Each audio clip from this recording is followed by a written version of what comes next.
have started a coaching program with the schools for recruitment, where it's a mixture from staff members, which were recruited by the clubs, and also by volunteers who would go to the club or the schools once a week to so many classes, coach, and then in turn the teacher would repeat the coaching session during PE with them for about a 6 or 8 week block while we're doing that.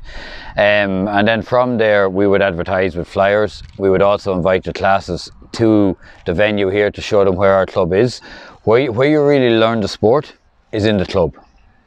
So we go to the schools to show the children what the sport is, that it can be very enjoyable, and hopefully they're enthusiastic enough then to join the club, where they come down and they can coach 3 times a week, 2 coaching sessions and a game.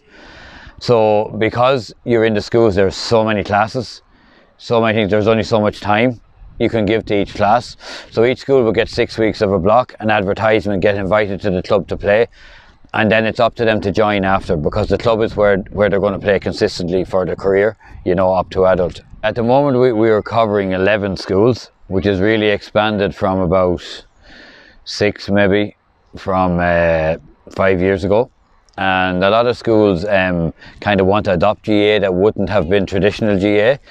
That is our major line of recruitment and start off point. Now some classes we go to them for a couple of years, until they get to about 2nd class from infant. So they get about 4 years of 6 or 8 week blocks.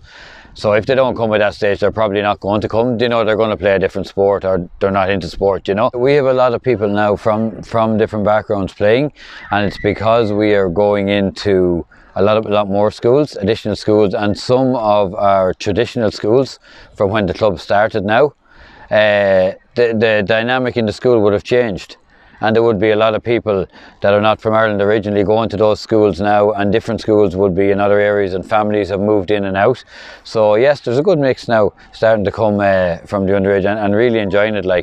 The GAA itself in general, when you go outside of Dublin into smaller clubs, it's a huge part of the community. It's not just about the sport. So everything in the community kind of gives the place identity. And so whatever is going on in the area, people actually go to the GAA club, and the GAA club will help. It can be other areas, you know what I mean? So it's a big priority for the government to keep GAA strong in all the communities,